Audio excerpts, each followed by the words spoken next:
Friends, it's my duty and honor to welcome all of you here today to this celebration of the life of Bob Young, who died December 11th, 2022.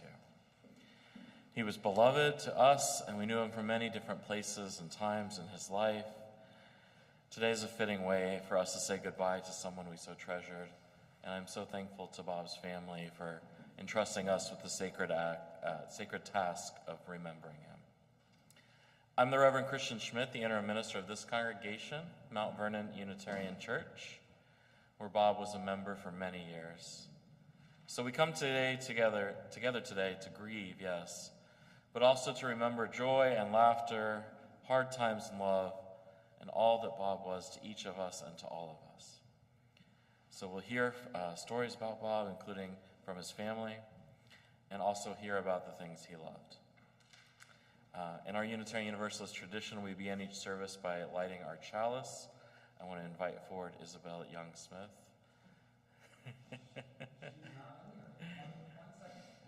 We'll wait, that's fine. No.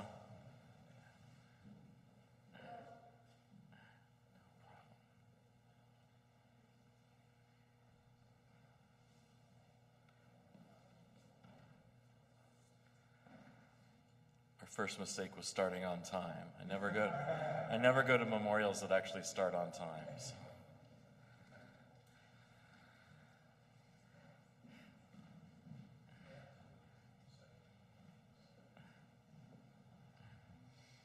No problem. Thank you. We light the chalice today with these words from the Reverend Christine Robinson. In our time of grief, we light a flame of sharing, the flame of ongoing life. In this time when we search for understanding and serenity in the face of loss, we light the sign of our quest for truth, meaning, and community. I invite all of us, in the spirit of Bob, who loved to sing and hear music, I am told, to rise and embody your spirit, open your gray hymnals to number 346, and sing, "Come Sing a Song with Me." Mark will lead us.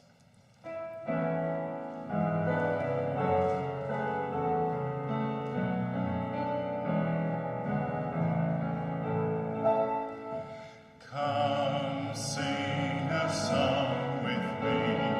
Come sing a song with me. Come sing a song with me, that I might know your mind, and I'll bring you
sharing some readings today that would have been meaningful to Bob, starting with one from Carolyn Young.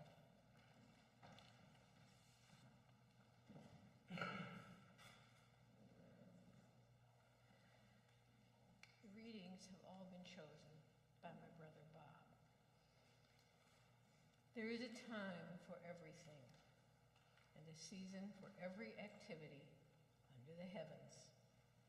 A time to be born and a time to die. A time to kill and a time to heal. A time to tear down and a time to build. A time to weep and a time to laugh. A time to mourn and a time to dance. A time to scatter stones and a time to gather them. A time to embrace and a time to refrain from embracing. A time to search and a time to give up. A time to keep and a time to throw away. A time to tear and a time to mend. A time to be silent and a time to speak. A time to love and a time to hate. A time for war and a time for peace.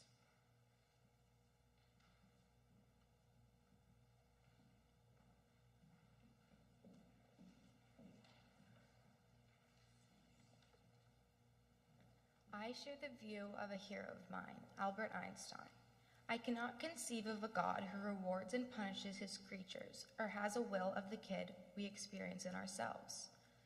I am satisfied with the mystery of the eternity of life and a glimpse of the marvelous structure of the existing world, together with the devoted striving to comprehend a portion, be it ever so tiny, of the reason that manifests itself in nature.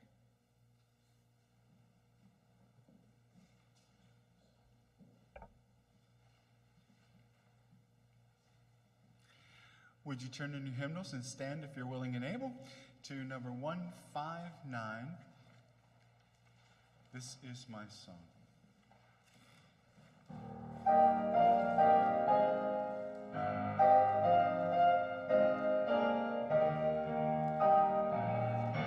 This is my song, O God of all the nations, a song of peace for lands afar and wide.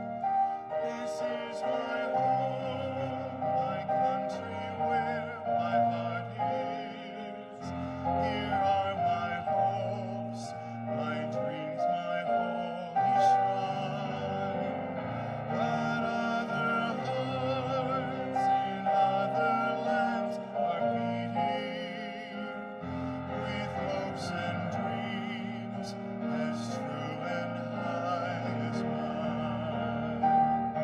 My country's skies are bluer than the ocean, and sunlight beams on clover leaf and pine. But other lands have sunlight too and clover, and skies are everywhere as blue as mine. But other heart, O God of all the nations, a song of peace for their land and for mine.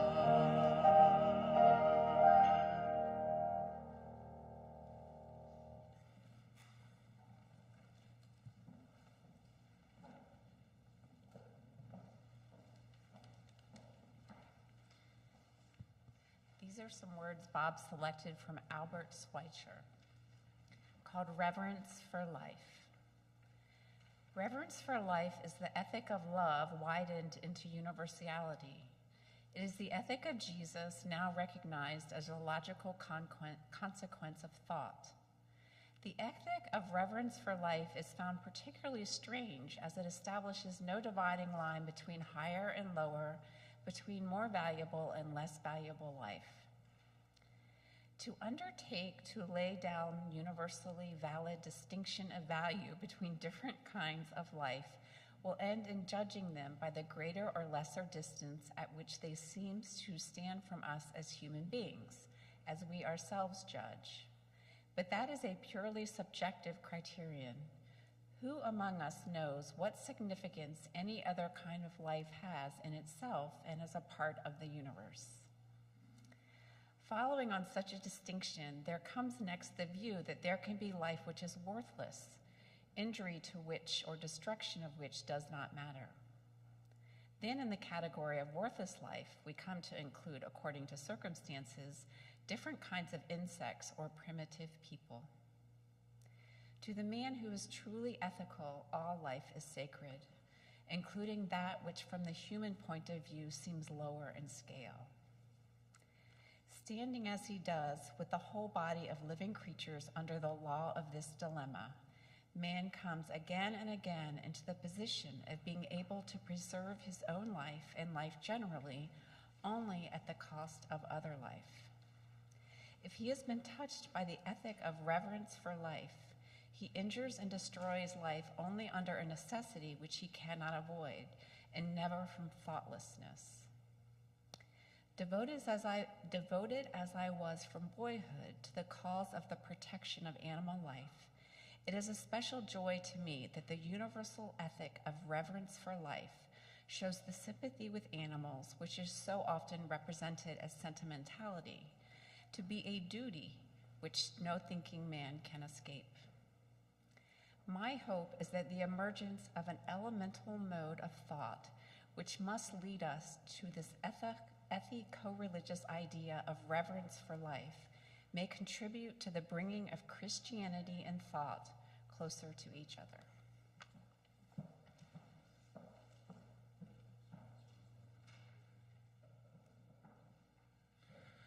You know, music in a large way is storytelling. And in the terms of storytelling, this is called foreshadowing.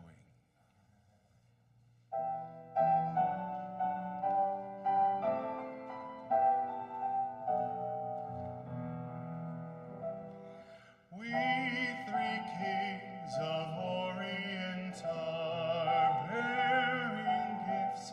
We traverse afar, field and fountain, moor and mountain, following yonder star.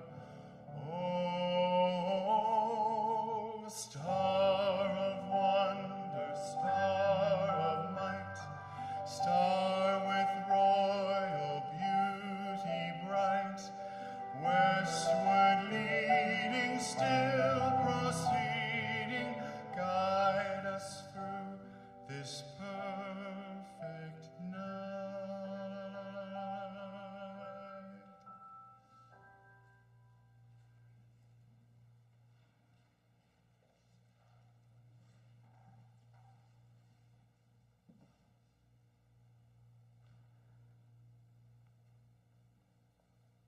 Hello. This works. Great. So, why did we just hear that beautiful We Three Kings solo for a memorial service? It doesn't seem to fit. Well, as was often the case with my dad, I think you'll see with some explanation that it fits quite well. Dad didn't want to go to the United Church of Christ church we went to as I grew up. He went there because that was the compromise church between what he believed and the Methodist church my mom would have chosen on her own. He never recited the prayers or Nicene Creed because he said he didn't want to say things he didn't believe. He said he could not reconcile an all-loving God with one who would create a world with all the horrors and pain we know of today and throughout history. Surely, he said, an all-loving, omniscient, omnipotent supreme being could conceive of a means to accomplish his goals without inflicting truly terrible grief and pain on massive numbers of the mostly innocent. But Dad had no problem singing the church's prayers as part of the choir. Why? I think basically because he loved to sing and socialize. One year, Dad was chosen to solo as one of the three kings in the Christmas pageant. In his 66-page Passing Thoughts, which he wrote about his life and why he lived it the way he did, he noted this Three Kings solo as one of his fondest memories. but he was probably the only choir member who was consistently arguing against church teachings while at church. The funny thing is, I know he didn't say the prayers at that service where he sang the solo. He probably used the choir rehearsal time for that service to lobby his fellow choir members once again. Wherever he was, in all contexts, he preached to all who would listen. Everyone matters, especially the poor. Every animal matters, even those people eat. And everything matters, especially as it impacts the environment. Not only did he preach all those things, which is the easy part, he did the hard part too. He lived what he preached. And his fun side provided comic relief to the intensity of his values, from eating dessert first, to crawling around on the floor with his grandkids, roaring like a monster, to sort of joking with me that I'm not as dumb as people say I am. But his living what he preached made him pretty unique as a dad.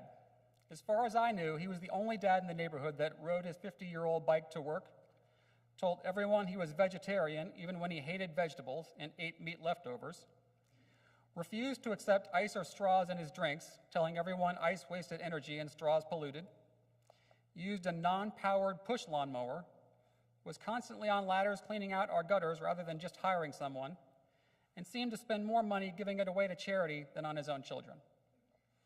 Although Dad did try to get his family to follow his example and advice, we were pretty hard to persuade about most of it. We liked ice, straws, and meat, for example, too. But like water dripping on rock over thousands of years, sometimes Dad's arguments broke through.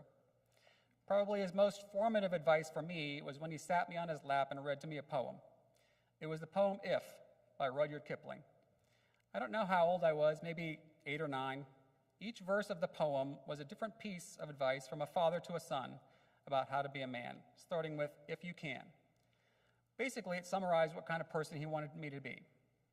A few of the verses I still think about are, if you can keep your head when all about you are losing theirs and blaming it on you. If you can bear to hear the truth you've spoken, twisted by knaves to make a trap for fools.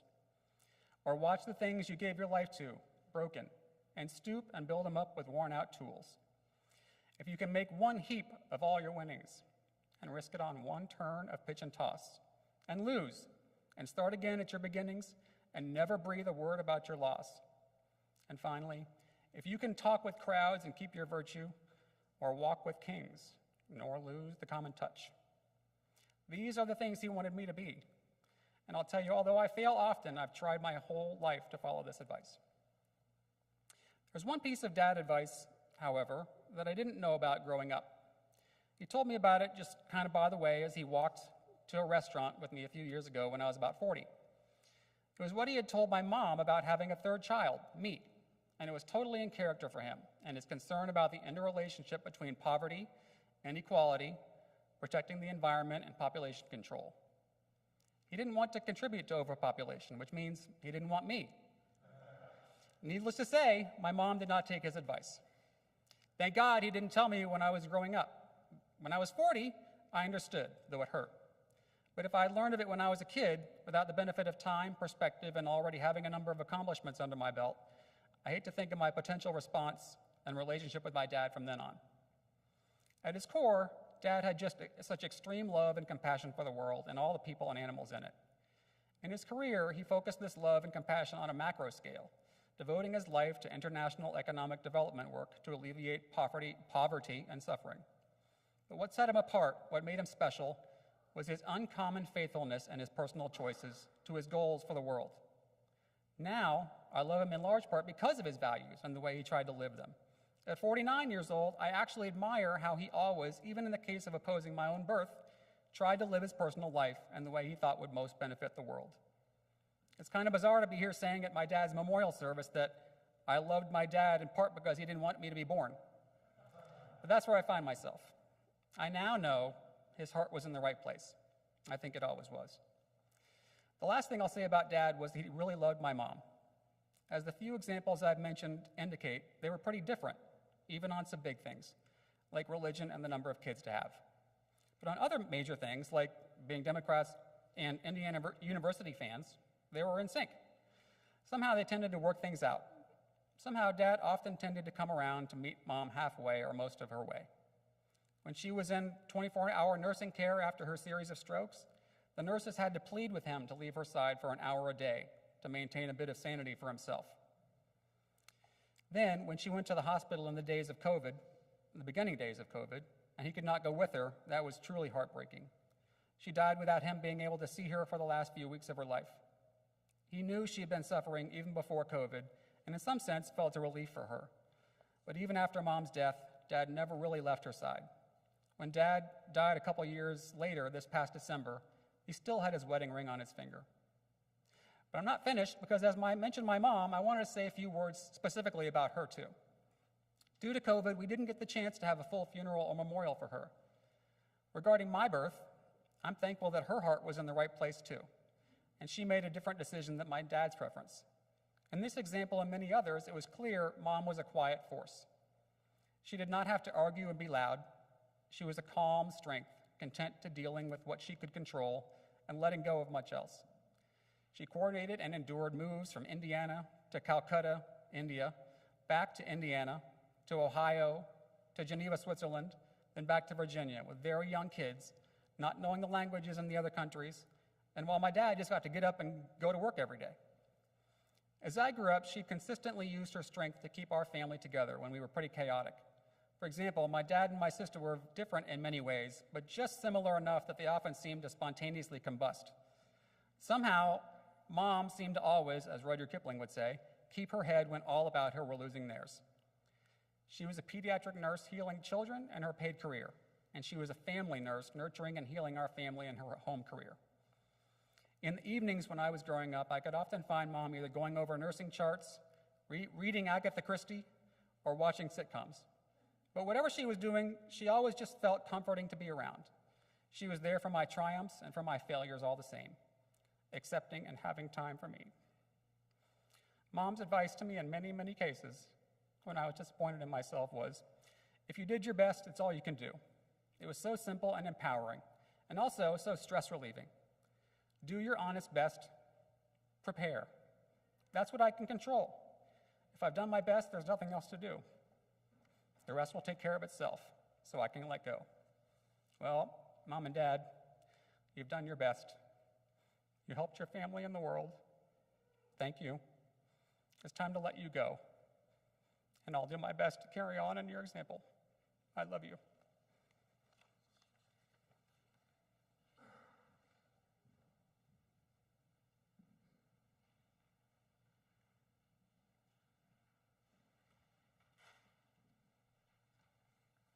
I want to invite forward Carolyn Young to share with us now.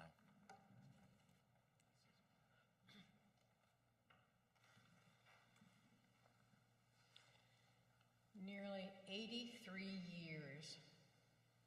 That's how long Bob Young was in my life.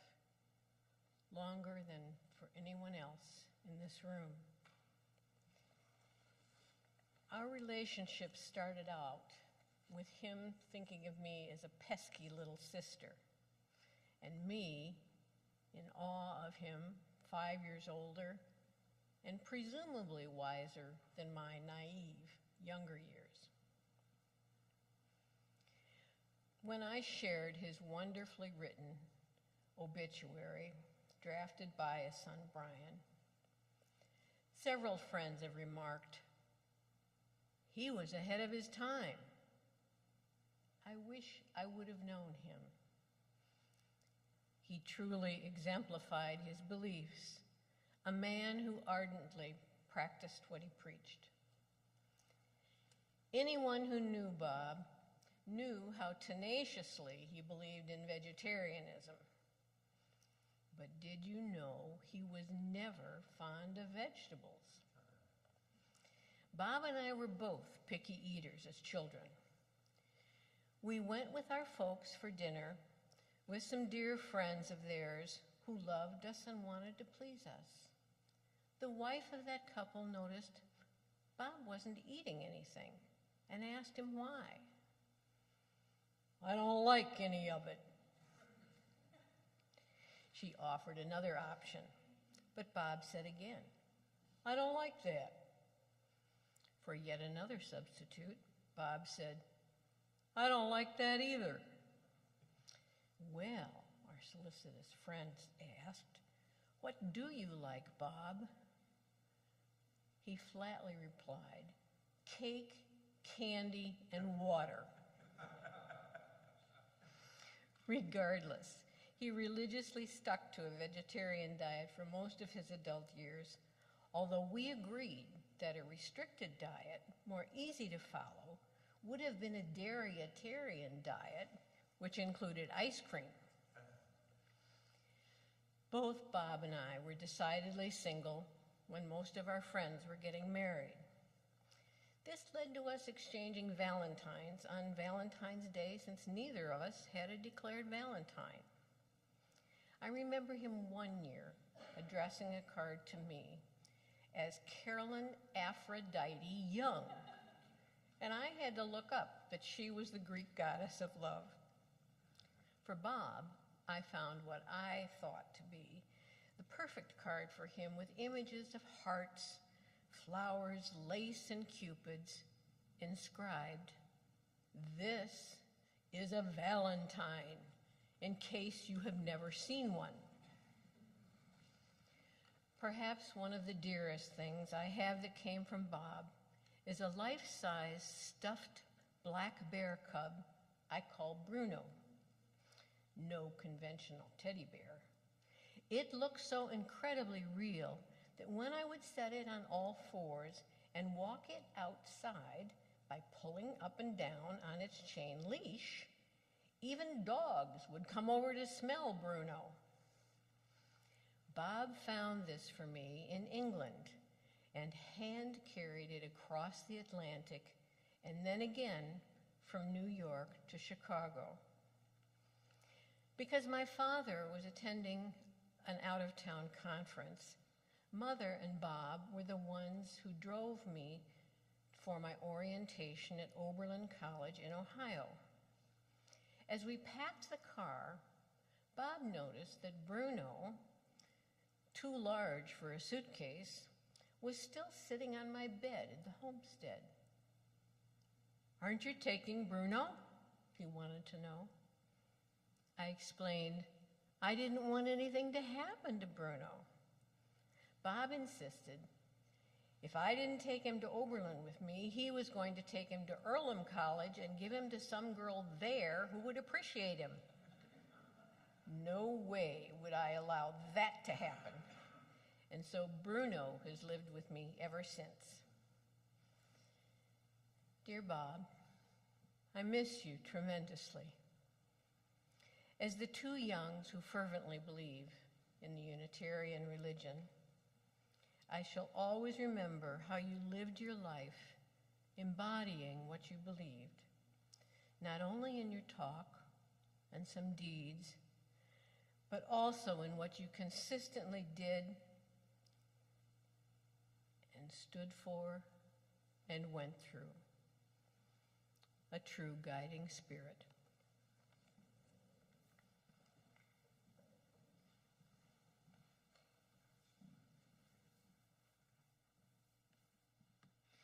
If you would remain seated, please, and join us in singing Spirit of Life. It's number 123 in your hymnal, 123.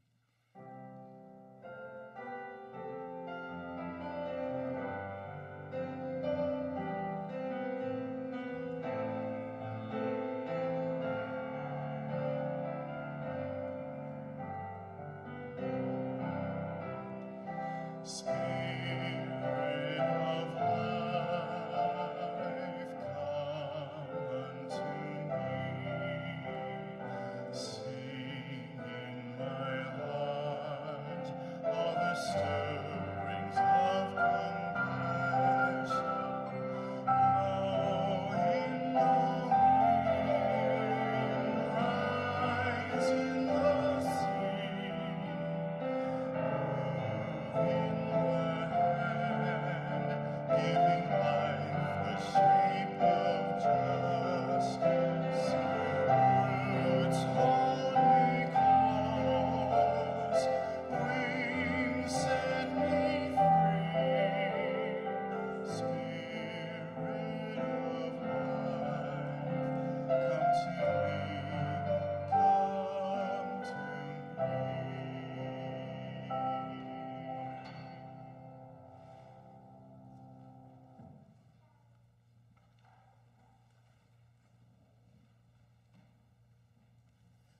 The family wanted to have an opportunity for anyone who feels so called to share with us memories of Bob. So I invite forward, if you feel so moved now, to come here and share with us.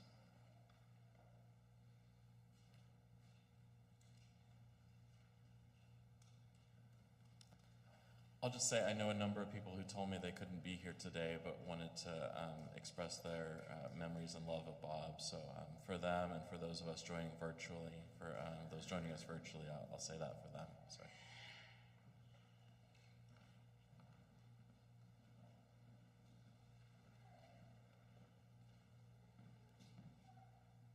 My name's Bob Kinney, and I have a lot to remember about Uncle Bob. And the first recollections I have of Uncle Bob was as a bratty child at their wedding. Somehow or another, I ended up with some other children up in the balcony of the church.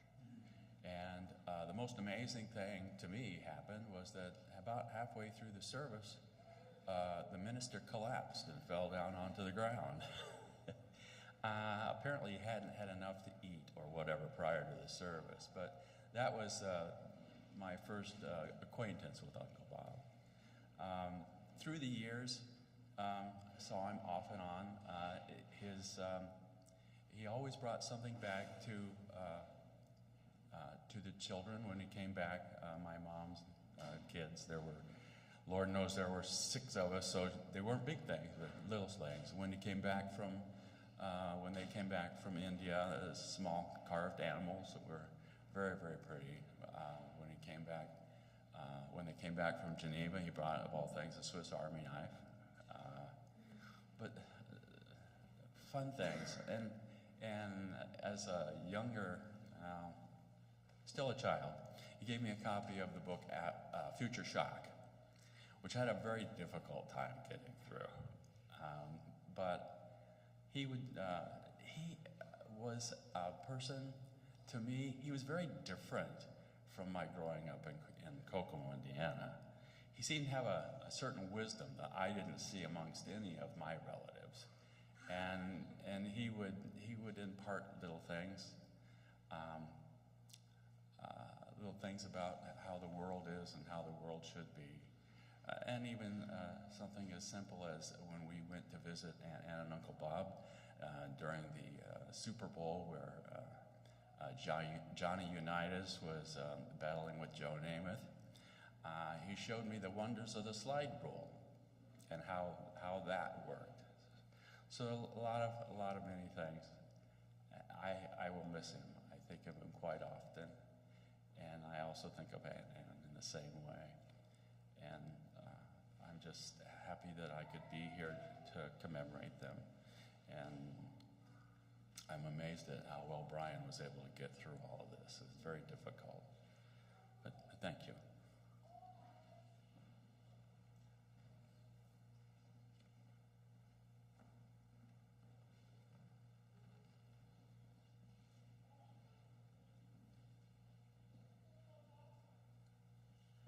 I'm Gary Rasmussen.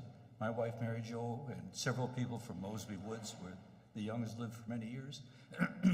I think I met the Youngs when I first knocked on their door, asking for their support when I ran for city council the first time. And every 2 years after that, for 20 years, they sent me a check and said they could use their name to support me. The interesting thing was, Bob never wanted to talk about traffic or potholes or the mundane things of living in Fairfax City. He wanted to talk about the world.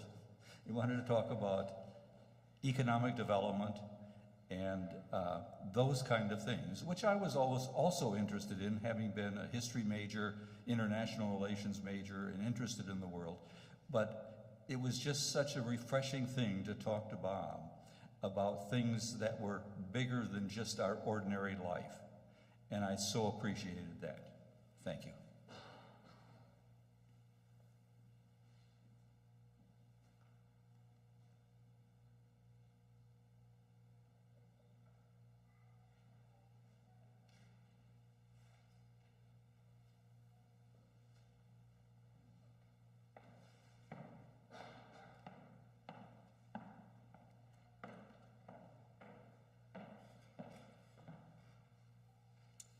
I'm Alan Glenn. I'm from the same neighborhood as Gary, Mosby Woods.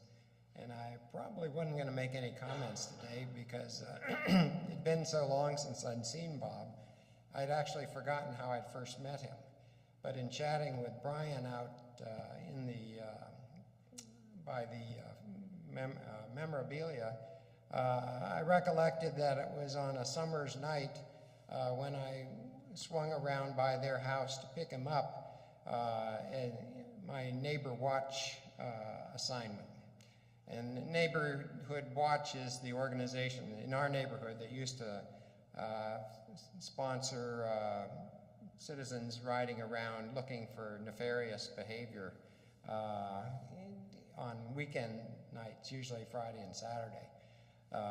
But I met Bob, and we spent the next 2 hours on that occasion and a number of other ones when our rotation came up where we were partners.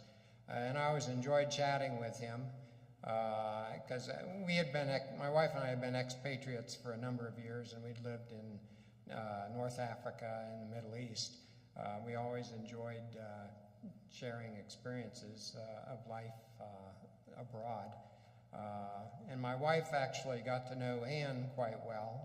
They were in the book club, the neighborhood book club together, so they enjoyed those experiences a lot. But we thought very highly of them and thought they were great contributors to the neighborhood in our growing up. And we've been there about 40 years now, so it's always sad to see folks pass on that you've known for your entire life and shared experiences with. Thanks.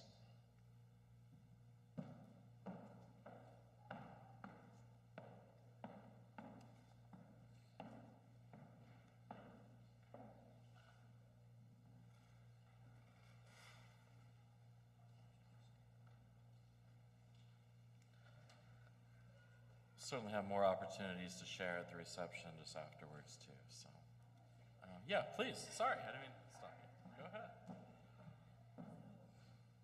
I'm Catherine Smith, and I am Brian's wife. So I know Bob and Ann as a mother and father-in-law. And one, I want to say I feel like I won the lottery in terms of my in-laws. And so many people have difficulty. And I won the lottery, and I know Lori, Michael's wife, feels the same. But a couple of memories I have of Bob, one was the very first night that I met Bob and Ann. Brian, they were celebrating a family birthday, and Ann was wonderful about always gathering the family for family birthdays and making their favorite like peanut butter pie, things like that. Anyway, Brian had forgotten that there was this birthday, and he called, and I don't know, like a half an hour before he was supposed to be there, realized it. And so he took me with him, and Ann was intimidating to me when I first met her. She's quiet. She has a quiet strength. She's not warm and fuzzy and huggy, and so I felt a little intimidated, and what I remember about Bob is his warmth. He was so warm to me, and his curiosity. He asked me so many questions and really helped me to feel welcome and at home in that environment. And so over the years, a couple of funny stories for me about Bob. That curiosity, he was so curious about people and asking about them and their life and their beliefs. And the first night that I met Bob, they offered me birthday cake, and I'm allergic to sugar, so I said, no, thank you, I'm allergic to sugar. So for the next 23 years, Bob has offered me sugar regularly. Every few years, not remembering. And then the other thing that Bob just would bring up to me on a regular basis was, do you really believe in God? I mean, do you really believe in the Trinity? And he would really want to explore that. So Bob was a deep thinker. He loved his family. And just watching him with Ann after Ann got sick, I mean, he would not leave her side. And I think Bob shared at times feeling guilty that when he traveled all over the world and was left raising their children, And I think he made up for every minute of that when she was sick. So I guess in ending, it's just there's such a loss. Bob and Ann are such a loss to our family. And I hope that we can take on what they gave us so generously and keep living it. Thank you.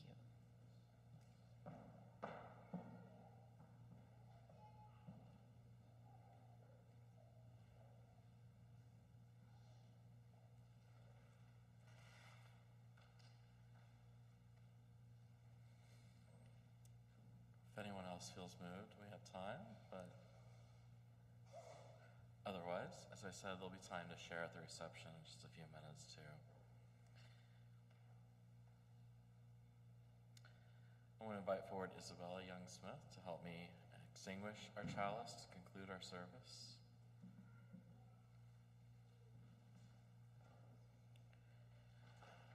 Before we do that, I do want to invite you all to the reception right after. The family would really like you to come share and be together. There's photos, there's a guest book, so please come be a part of that. Oh, I'm sorry. Yeah. We extinguish this flame, but not the light of truth, the warmth of community, or the fire of commitment. These we carry in our hearts until we gather together again.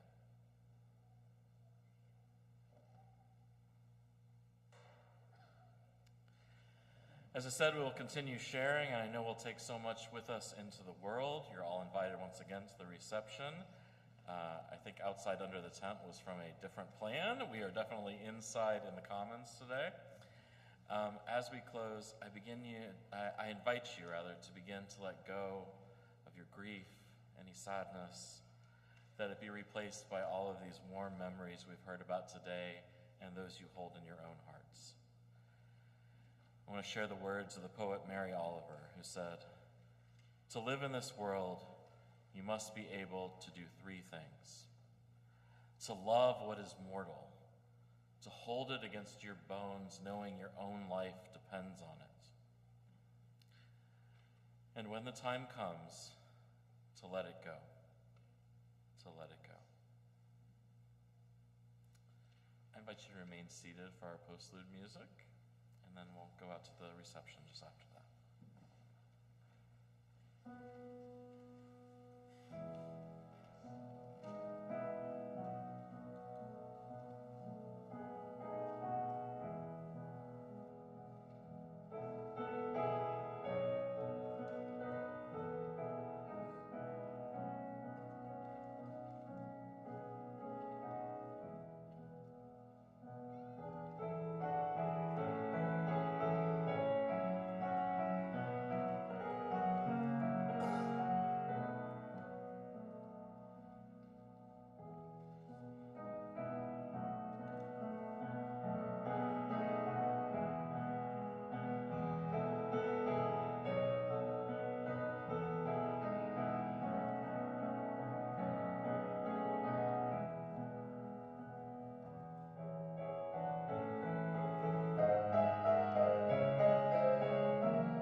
I'd like to thank Howard Breitbart for playing for us this morning. He's just amazingly wonderful, isn't he?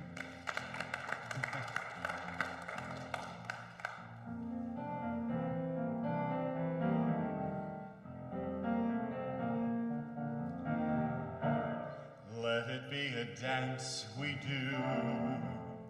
May I have this dance with you through the good times and the bad times too. Let it be a dance. Let a dancing song be heard. Play the music, say the words, and fill the sky with sailing birds. Let it be a dance. Let it be a dance, let it be a dance. Learn to follow, learn to lead. Feel the rhythm, feel the need. To reap the harvest, plant the seed. Let it be a dance. Let it be a dance we do. May I have this dance with you through the good times and the bad times too. Let it be a dance. Everybody turn and spin. Let your body learn to bend. And like the willow with the wind, let it be a dance. Let it be a dance. Let it be a dance. A child is born, the old must die. A time for joy, a time to cry. Take it as it passes by. Let it be a dance.